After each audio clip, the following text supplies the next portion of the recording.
It's the conversation. It's the conversation. Y'all ready? Y'all ready? Let's go. Let's go.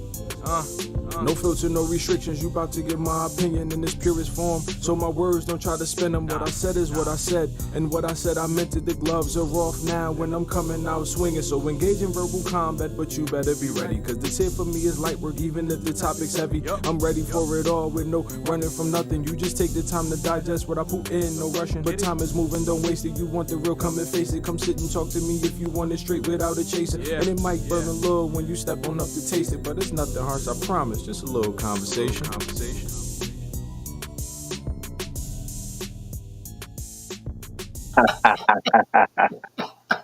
Welcome to the conversation. I'm laughing because we're watching the intro and Dave says to Harold, remember when we wore blazers? We were dressing up back in the day. Hey, old school. I always sabotage things during the intro, right? Love It it. started with the music that's way too cool for me, at least, you know.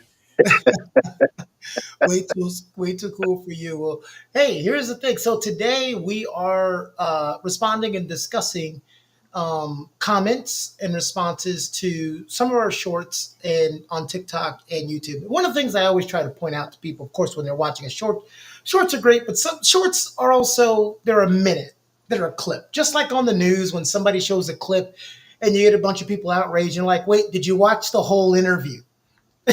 Like, so sometimes I've had to go in the comments when someone's misread or how do you say it, misheard a comment and say, well, if you go back and watch the show, you'll see that Dave or Harold was actually defending that point.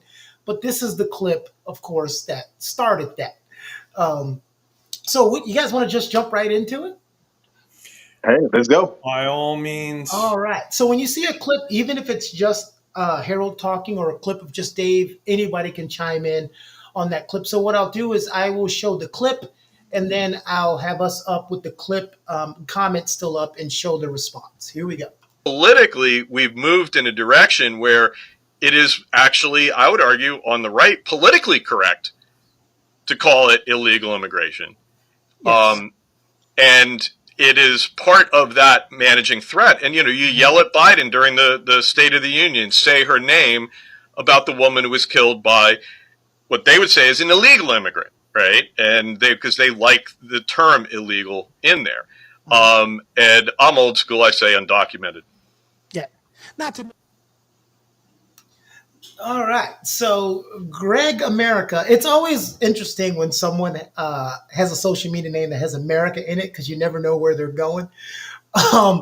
Greg America says these people are registered for government assistance and getting driver's licenses. They are very well documented. What differentiates them from others with documentation is that they are illegal.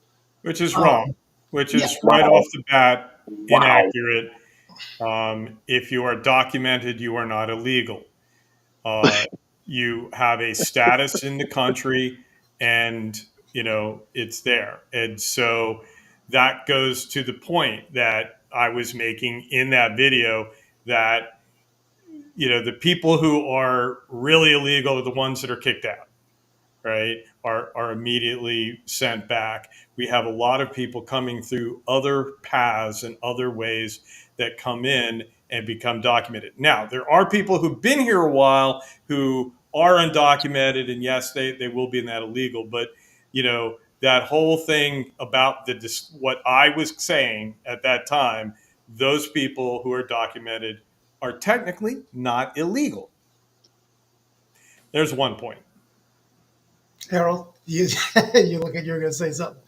Well, I mean, I couldn't hear the video, but I think I did see it when I did pull up a short at a different time. But at the end of the day, we can go around this, we can chase our tails all day long with this whole discussion of illegal, legal. And most of those that spew that type of verbiage haven't even researched the laws that stand behind what's transpiring with those individuals who are coming across, being receiving a hearing, receiving the documentation so that they can then be processed accordingly. And to continue to refer to them as illegal when, again, a small percent come across the southern border, the majority come across via the airline or train or bus or another means or mode of transportation. So I think we're becoming fixated on something that's almost a nothing burger. We just want to make sure the process does what it's designed to do. And I think that's where we're losing some of our focus as it relates to these types of conversations.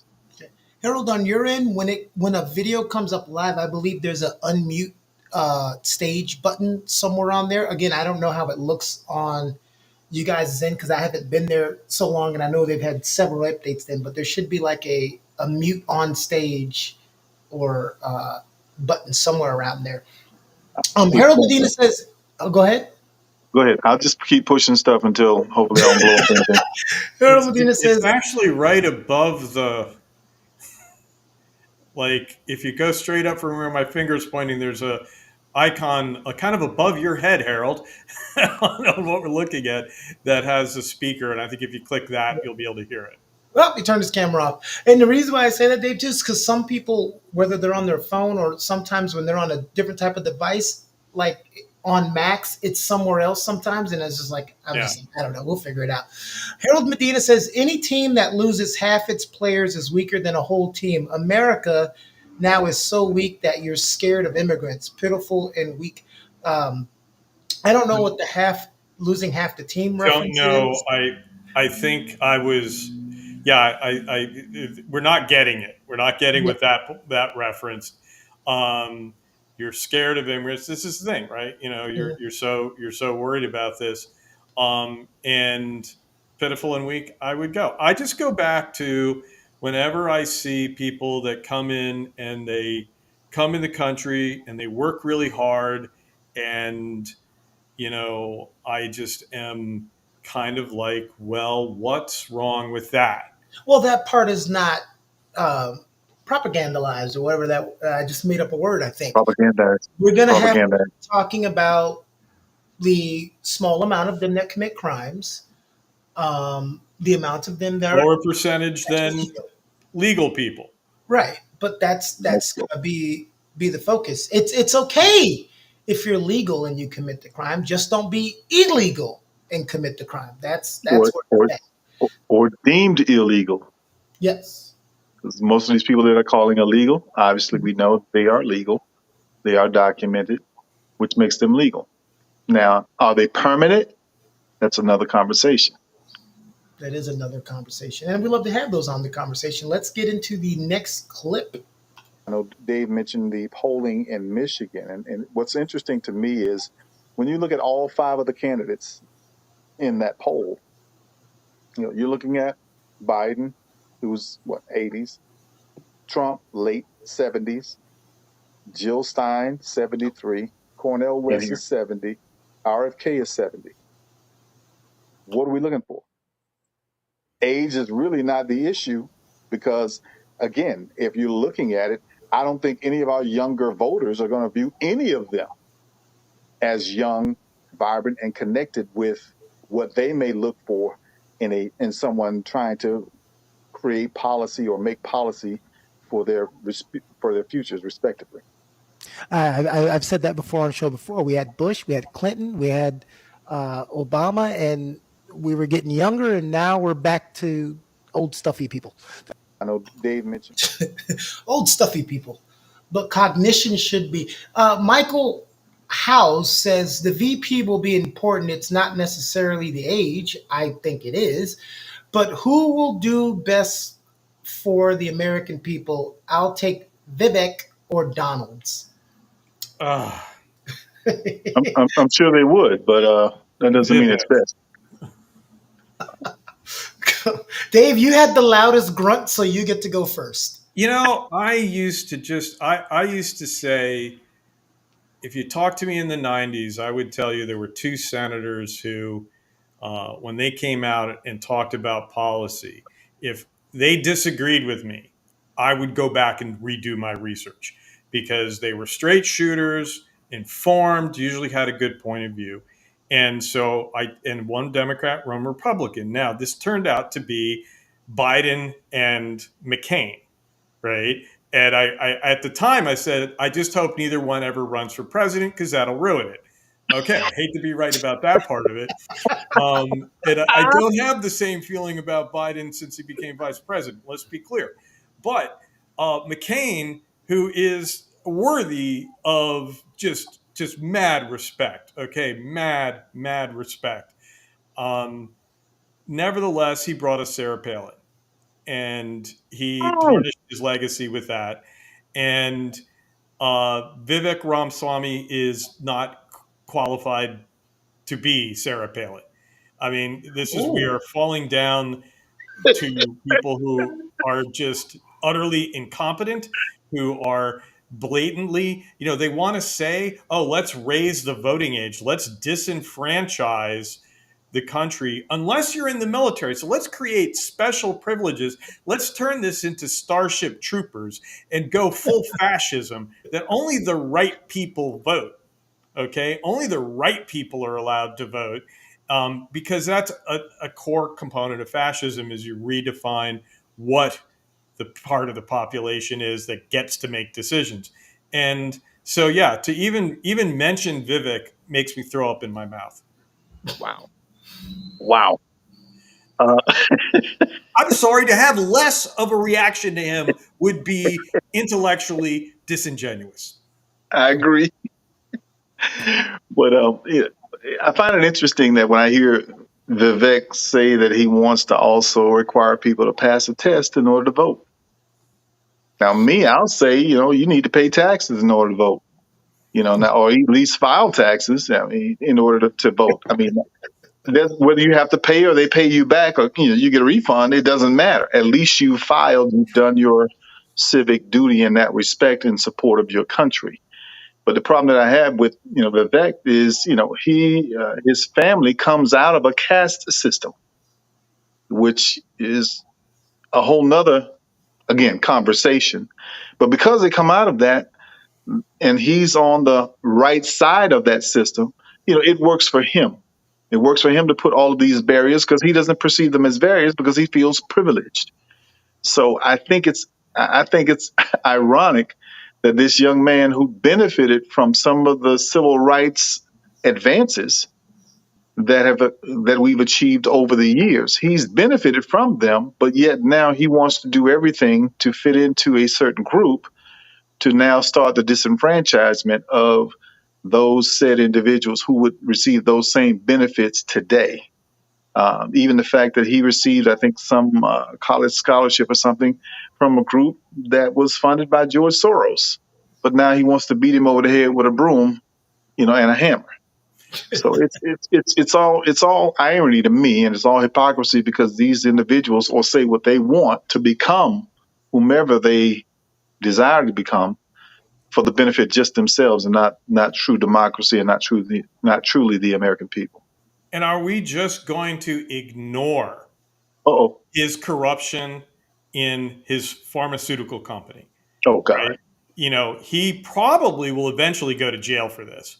But it is, the allegations against him are very serious. There is an investigation, and it appears that he did things that were just, he just screwed up with test results, sold people a bill of goods that a drug was going to work in a way that had clearly shown wouldn't work, and made money off of it. And it's fraud. And, and people say, oh, show us where, compared to Donald Trump, show us who got hurt by it. Well, yes, we can show you who got hurt by that case. All those people who lost their money. And so this guy is should expect to see him in an orange jumpsuit before too long. And Right. this is the guy who, oh yeah, is going to save us. And I guess we're going to say, look, I'm not overly enthusiastic about Kamala Harris. I actually don't know why. I don't know why, right? Why we don't have a better, I can't put my finger on it, but I'll own up to it. But I don't think she created fraud. I mean, she's not a criminal. I have no No. reason to think she's a criminal. She In didn't create fact, it.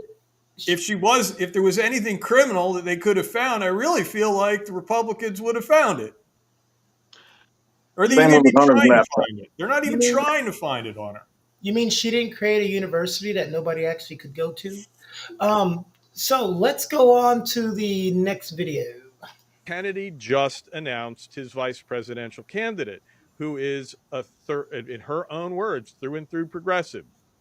This indicates that Kennedy is aiming for the Democratic side with his running mate choice. And that we'll see what happens with that, right? We'll see what happens with him and these independents, because a lot of the independents are looking for someone else, right? I mean, both of these candidates are unpopular, and a large number of people who aren't Democrats or Republicans, who are the people in the middle, are looking for an alternative. And so that is something that we're waiting to see what this VP choice does. Kennedy just announced his vice. Okay, so three. The first one, I didn't even mean to laugh when I saw it, and I'm like, come on. It says Kennedys have a tendency to either die by June in a presidential election year or die in office. We're going to move on. Of course, he doesn't plan to win.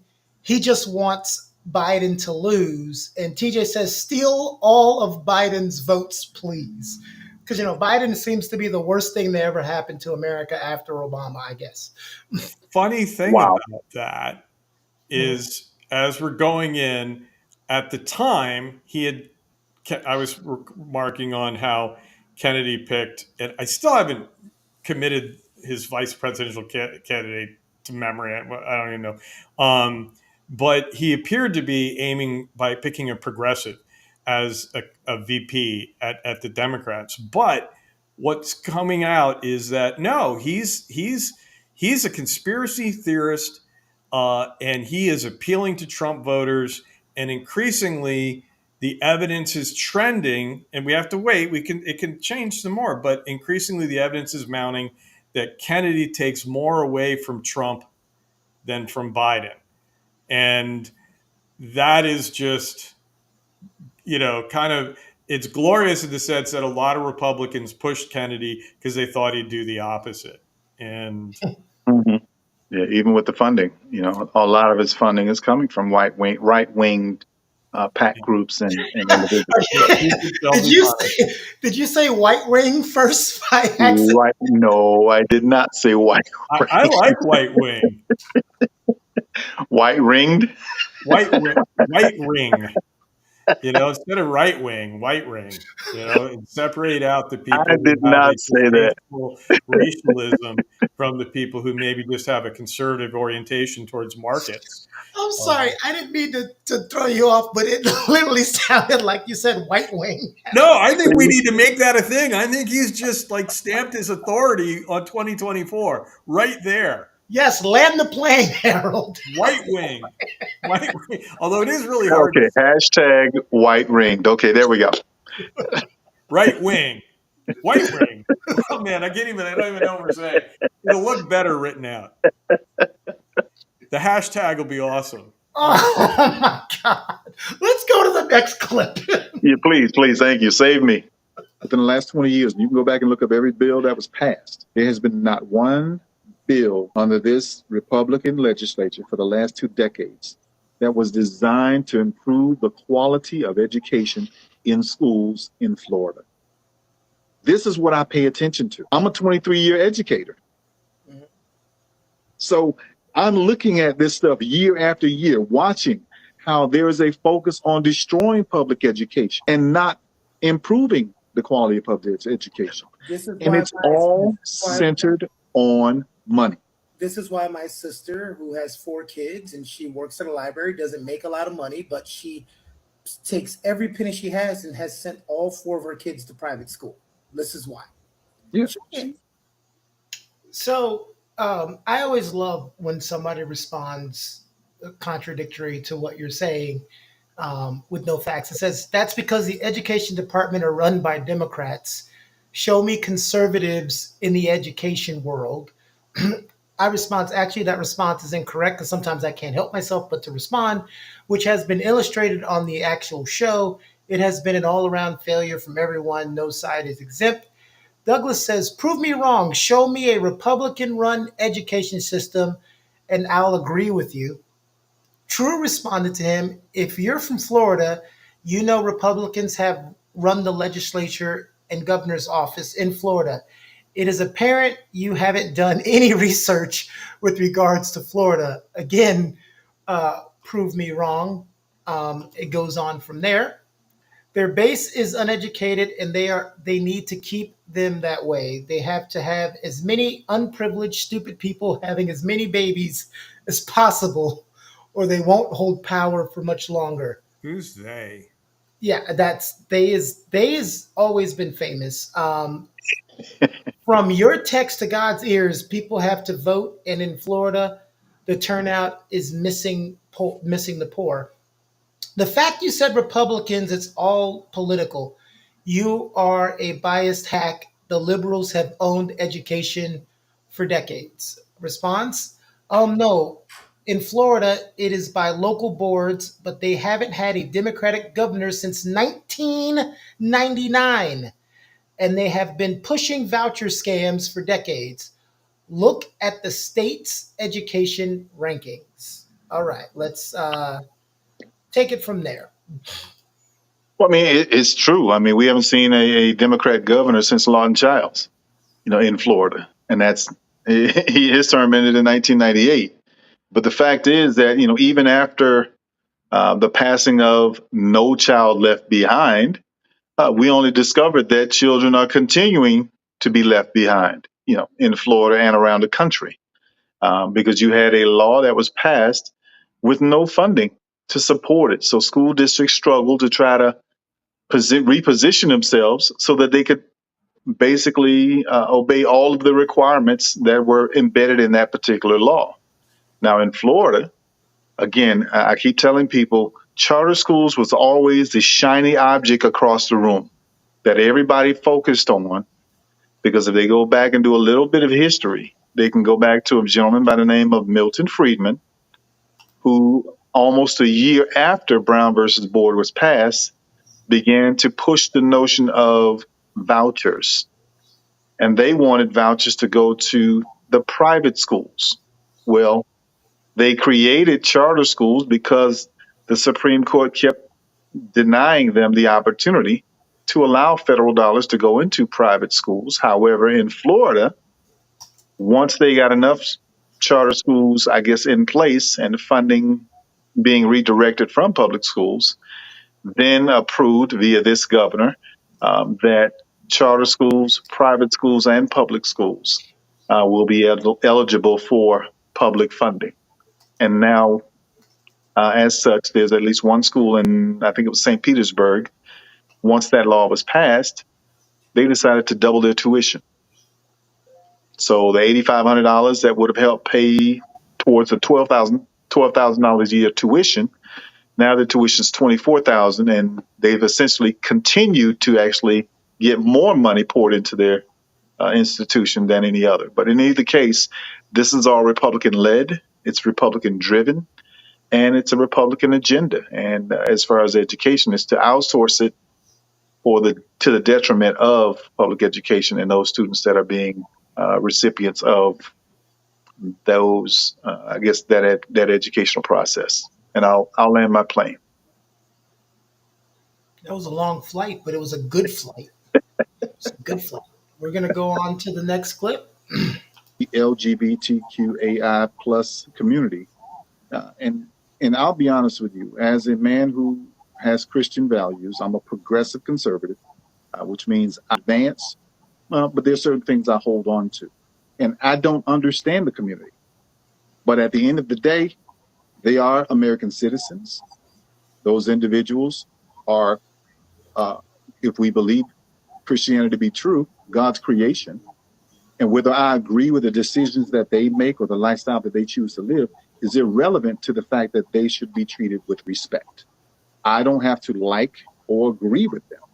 But at the end of the day, if we are talking American citizens to American citizens, we should respect their choices to live their lives the way they choose to.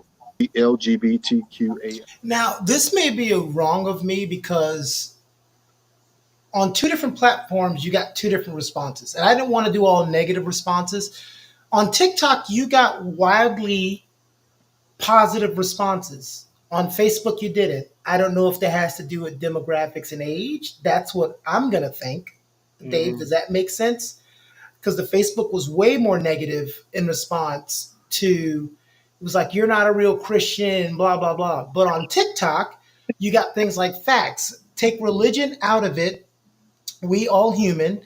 What I don't like is Christians choosing which sins to accept. Sin is sin, but most black Christians pick homosexuality out of all sins. You like I've always said, Harold, we'll forgive a preacher that commits adultery before we forgive someone for being homosexual. True Q says, I agree. People cherry pick what they like or dislike when Jesus says, love all your neighbors. And then I thought that said Nabisco for a second. Inisis Bayo says, wow, this is super rare Christian take. I respect it. So you got an overwhelmingly positive response on TikTok from those comments. Not surprising, and because you're going to have those two extreme, what may be perceived as extreme positions. Either we want to chop the head off of people that commit certain sins, or we want to not so much allow or embrace, but respect. And that's all I say. I'm not here to control anybody's lifestyle, and that God gave everybody free will.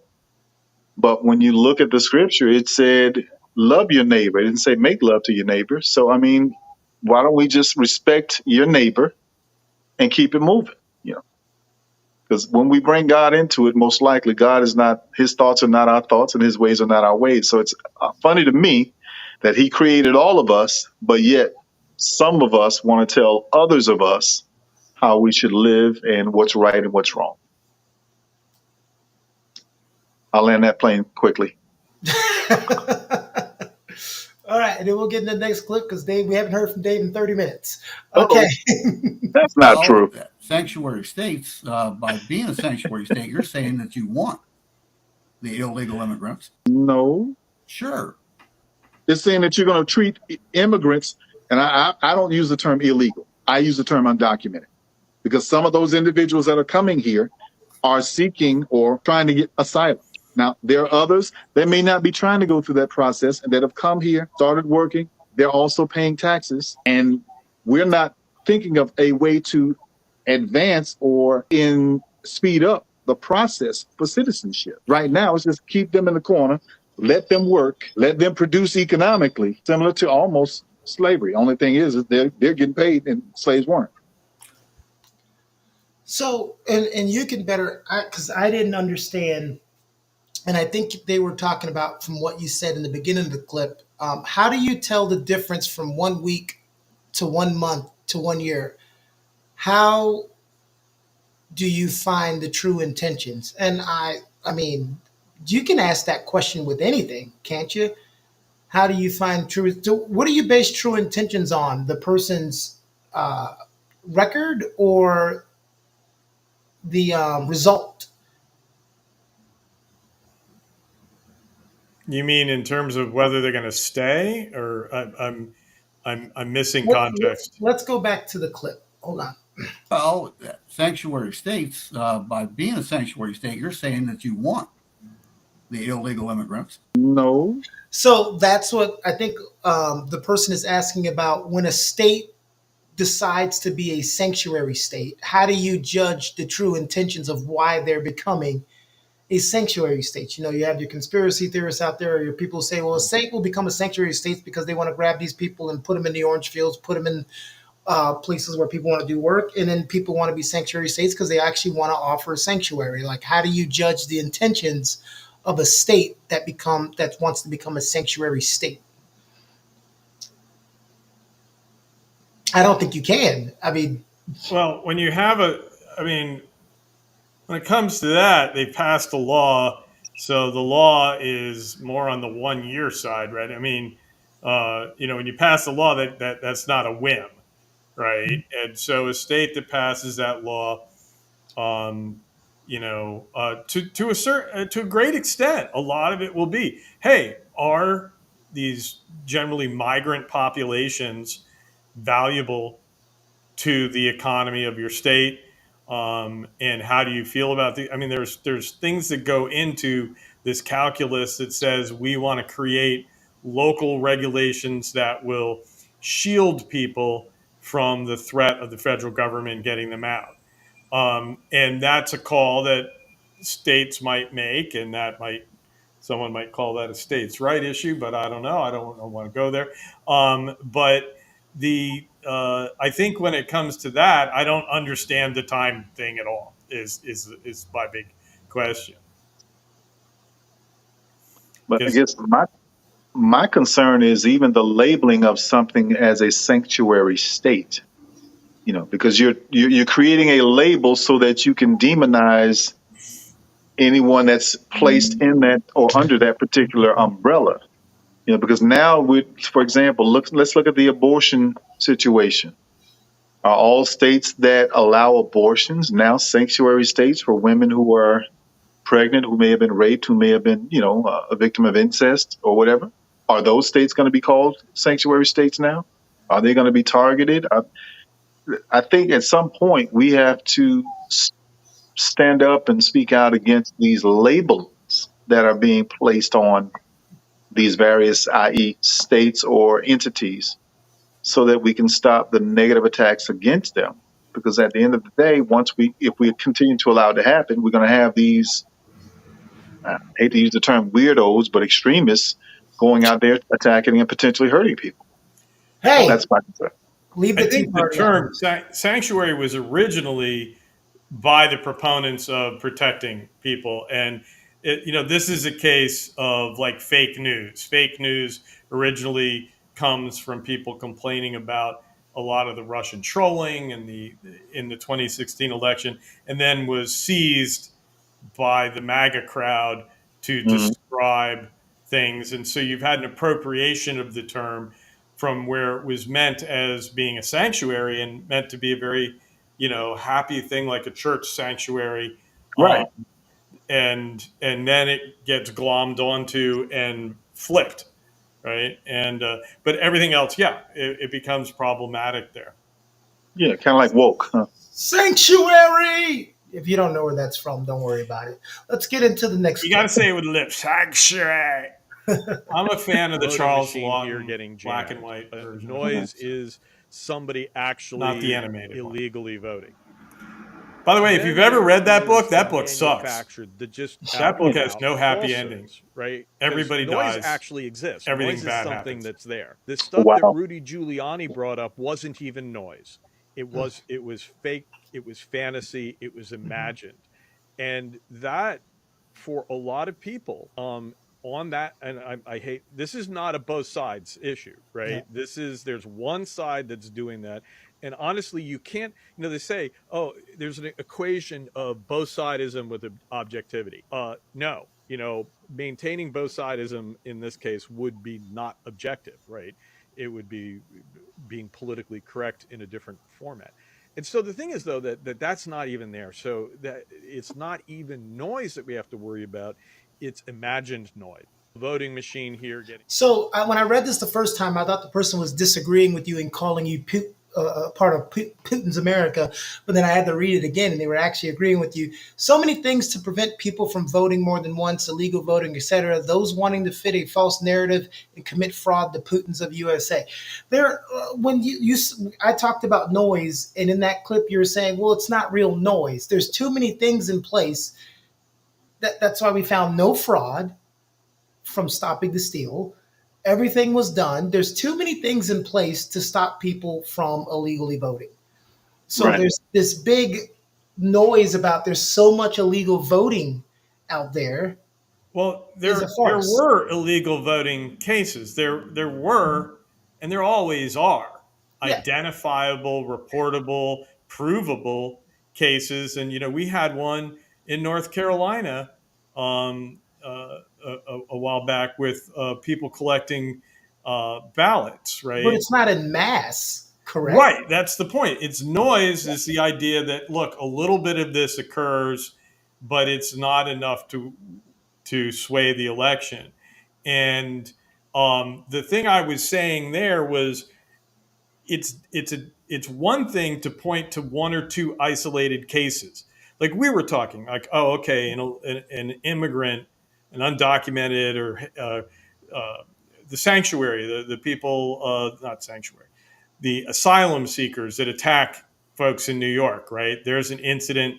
We can look at that and, oh my God, that's noise because it's we haven't categorized it as being representative of the main trend, right? But the stuff they're talking about, right? That Rudy, and I was referring to Rudy Giuliani, the fantasies aren't even noise, right? They're not even an isolated case you're blowing out of proportion. They're something that totally never happened, right? And that you have ginned up and manufactured into something. And so that's why I said it's just very different from and that was the distinction I was making between noise and fantasy. Well, according to Harold, it's all created by the white wing. Let's get into the next clip. You don't think the economy is poor because you lost. I got a your feeling job. I'm not going to live That's that one not the down. normal case. Solid majorities. But I did hear the last clip. Right? I don't know about this one. Usually, people their no, I mean, when votes will depend on their this whole thing with noise, no matter how you cut, no matter how you cut it, rather than their personal finances. Oh, I can't hear it. I heard the last one. I don't know why I didn't hear this one. They just did on March 14th. One of the Strange. findings that Quinnipiac, Yeah, I ended it on white wing. That was the joke. Is that 65% of the folks thought the economy was How you not so want? good or poor, but about 62% said their personal finances were great, right? Or they were good or excellent. And so the thing is that there is, and the pollster said this has us scratching our head. I'm like, well, not if you studied voting. People vote off their perception of the economy more than off of their personal things. You don't think the economy. Uh-oh. So that Wait, hold on. That's the wrong stop the clip. No, it's the clip. It's just the wrong response. Response from Sleek Back Roadster. Yeah. The top end is skewing the data. Everyone I know is not great except my rich dad. And here we have exactly what I was talking about. Notice this guy is not saying, I lost my job, you're full of crap, the economy sucks. Mm-hmm. He's saying everyone I know is not great. Now, it might include him, but this is a sociotropic view. People I know, right? Not me. This is not me voting for my narrow self-interest. This is me going off of how I perceive. And so this person is perceiving that everyone they know is not doing well, making the point the top end is skewing the data. And it wasn't skewing the data I was talking about, because I was talking about poll results that asked people whether they were doing well. And I guarantee you in any given poll, there aren't a lot of 1%ers responding to the poll, probably zero, right? So these are normal folk who've deigned to answer their phone and talk to a pollster. And the puzzle is why, if the economy is doing well, if unemployment's low, if we're having these things, why, and if people themselves are reporting, yeah, I'm doing well, solid majorities report that, yet also majorities of people think the economy is not doing well. This is exactly what I'm talking about, is that people don't base it off of their immediate personal experience. They base it off of their perception, which comes to them through a lot of different measures. And this person, not just perception, he's thought about this, right? Yes, our economy looks great because rich people make a lot of money, and we have a lot of rich people, but there's a large part of the country that maybe not so good. I want to make sure before we run out of time, I want to get into this last clip. It has, I think it's a clip that with you on it, Harold. I don't know if both of you are on it, because I did this a couple weeks ago. I think it's just you. Let's get into that. The LGBTQAI plus community. And I'll be honest with you, as a man who has Christian values, I'm a progressive conservative, which means I want to see our country advance, but there's certain things I hold on to. And I don't understand the community. But at the end of the day, they are American citizens. Those individuals are, if we believe Christianity to be true, God's creation. And whether I agree with the decisions that they make or the lifestyle that they choose to live is irrelevant to the fact that they should be treated with respect. I don't have to like or agree with them. But at the end of the day, if we are talking American citizens to American citizens, we should respect their choices to live their lives the way they choose to. The LGBT. Well, so that clip, it was supposed to be it was the same conversation. That's the wrong clip. We saw that clip already. It was the clip where you talked about them being kept in the limelight, in the news by certain organizations that were that keeping the attention, and then looking for the mountain. I always love reading people's screen names. Looking for the mountain says, "Greetings. I can agree with you that we should respect one another, but there's always a but. But There has to be a line in the sand. We are bearing witness to the seeds sown during the sexual revolution." And I responded, "Says every generation ever created." Um, and then looking for the mountain says, "Indeed, and one by one, the superpowers have fallen from glory. Curious." I love the internet. Dave, I was going to say something, Dave. When your lips parse, I always feel like you got something interesting to say. I just am trying to understand how the United States has fallen. If you're talking about superpowers, right? I'm kind of like the United States is still, Russia is not doing very well. And what's that got to do with any of that shit? Well, because Would be one. because America, every generation we're losing our morals, right? Every generation we're told we're losing our morals. And the thing is, like Harold talked about, keeping in the limelight, the things that are going on now have always been going on, whether Right. it's abortion, homosexuals, transgenders. One of my favorite TV shows is The Golden Girls. Back in I think it was 89 or 90, they had an episode with the transgender mayor. But we forget about that because it wasn't in the news. We didn't talk about it in the news. We didn't. And the two biggest arguments I have with people, especially when it gets into the generation argument, is mental health and sexuality. Because one of the parents of a teacher, of a student that I coach, said, "You know what bothers me when I go into high school today, and it seems like all the guys are gay. They're dressing a certain way, and everybody these days is weak because everybody has a mental health issue." And I said, "Brother, we've always had mental health issues. It's just that everybody doesn't want to work, stop at the bar on the way home, drink because they're depressed, and then go home and smack their wife because she made casserole again. We handle our problems differently now. We talk to a therapist." And secondly, gay guys and females have always been in school. It's just that when I was in school, in high school in the 90s, you didn't tell anybody. So it's not like everything's just appearing out of the blue, which is my biggest frustration with anyone. And the last thing I'm going to say before I turn it over to Harold and Dave, as a person who's getting older, someone asked me the other day, "You seem to connect with younger people easier than I do." And I said, "You know why? Because we get to this point where we're always trying to lecture young people how to navigate their world as if we're still in the way it was when we went through it. I always try to help young people navigate in the world that they're in. It makes no sense to try to help them navigate in the world that I used to live in. That world doesn't exist anymore." Am I just talking crazy? No, you're on point. And again, I always go back to my Theodore Roosevelt quote: "No one cares how much you know unless they know how much you care." When you use that principle, young people know if you care. If they know if you don't give a flying flip. So at the end of the day, when we look at the closet, let's talk about it. I mean, that's really what it's about. The closet. Somebody opened the closet, everybody came out, and people are having issues with the closet being open. However, that's probably why they kept J. Edgar Hoover in the closet. They didn't want people to know. They kept King James, who had the Bible translated from Hebrew, Greek, and Aramaic into English.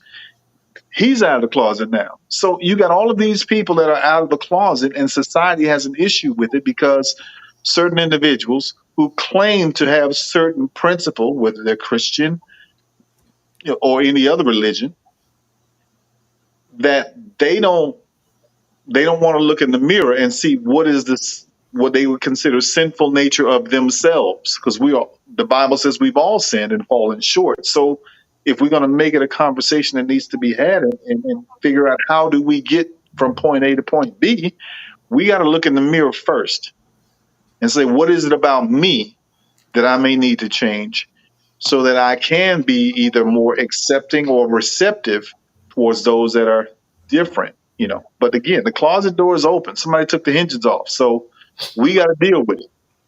And let's go ahead and not just so much look at it from a negative standpoint, because at the end of the day, they're God's creation. And we're all God's creation. And at the end of the day, you're American. And if you're an American citizen, you're not running around killing and robbing and trying to do harm to people, then you should be respected and treated with the utmost respect that the Constitution affords to you, as well as the Bible. So I cringe at those that like to run to the Old Testament scriptures, because again, those are the ones that are under the law. If you're in the New Testament, you're under grace, and that same grace that God has given to me, He's given to people of various communities or identities. And so to me, I'm not threatened by it, but I see those who have an issue with it. Maybe they got a toe in the closet. I don't know, but they don't want anybody to see it. So they keep, or, they may have their toes, painted, since that's a new thing that's coming out now with men getting their nails painted. Some people take issue with it. Me? Hey, be you. Be you. Hey, leave I'm TD going to land Jakes. that plane. Huh? Leave TD Jakes out of this. Hey, he's not solo. Trust me. I know. The line in the sand, right? Oh. This idea, if we, you hear this, if we let this go, then where do we, the line in the sand is there. The limits of your liberty are those of other people's, right? And so the line has always been there. You're free to do what you want to do until doing so infringes on another's liberty. And then sometimes we need a government to resolve conflicts, and because it's not that they can't be resolved. But the thing about all of this, though, is that we have to have that idea of committing to allowing people to be autonomous individuals, recognizing their moral value. And the whole thing, gay people back in the day, it's gay bars and bathhouses, and now it's gay parents, right? And the point is that it's not sin, right? You can never convince me that homosexuality is a sin, right? It wasn't. If you go to Dan McClellan over at TikTok, he'll tell you it wasn't a sin in the days when the Bible was written. We've added that in over the years. And what it is if you are in a respectful relationship with somebody, if you have a mutual, consensual, loving, and sexual relationship, knock yourself out. And so, no, we don't allow bestiality because a goat can't consent. We don't allow child marriage because even if their parents and God sanctifies it, a 30-year-old man should not marry a 12-year-old girl. I'm looking at you, Utah. And, these are certain people. Most people in Utah are dead set against this. The good people of Utah are fighting their own little private brush fires. I recognize that. But we do have the child bride problem, right? And right now, this idea, and oh, by the way, I don't know if you've seen the meme that's out there now about, grandma, you little victim, with people sharing the stories of how their grandparents were married at their grandmothers mainly were married at ridiculously low ages. So don't tell me there weren't sins. And we were absolutely crossing the line I mentioned by marrying minors, by having fathers hand over and groom their daughters for other men. And, don't tell me that homosexuality is a sin. Stop it, Dave. They did what they had to back then. You don't understand. It was hard back then. It was hard. You needed to make sure you got your daughter married off to a man and have her pop out 12 kids because you had to make your own food and farm and survive, and there were diseases and I'm here in Hollowell right now. I'm in Maine. That the book The Frozen River was written about Martha Ballard, Mhm. a 17 it was set in 1795, 96, and she was a midwife here. And in looking at the history of how those folks got on, even though this is exactly the time period Jane Austen is written in, the people here in Maine had a very evolved view of life, right? They very often people would get married and have a child later, within 3 months, and that was fine. That was normal.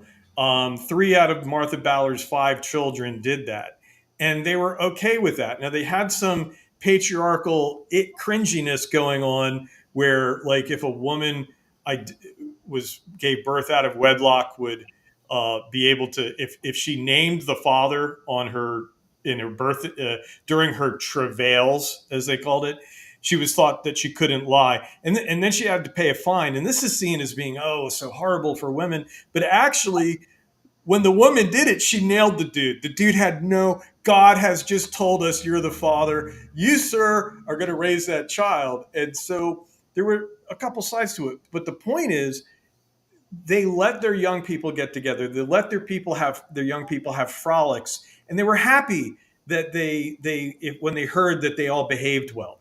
And of course, they didn't behave well because babies are going to be born later. But that was okay. That was natural, and they all saw it as part of life. And so it wasn't prudish.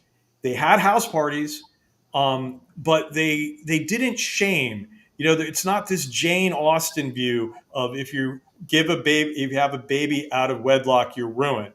Because in fact, women that had babies out of wedlock, if they didn't get married to the father, they frequently got married to someone else, because they came with a kid who'd already been paid for, was being supported, and they're people need wives, they need the family, and so there was a very different way of doing it back then that we don't appreciate, and we are rigid in the view of what the traditional morality was, and we are misinformed of it. And that's all I'll say. I will land my plane. okay, now all the planes are landed. We will see you guys in a couple weeks. We are going to make this a segment, not a full show, called "What the Hell Are They Talking About?" where we will take a small time to respond to YouTube comments. Stay good out there, and remember, shout out to all my white ringers.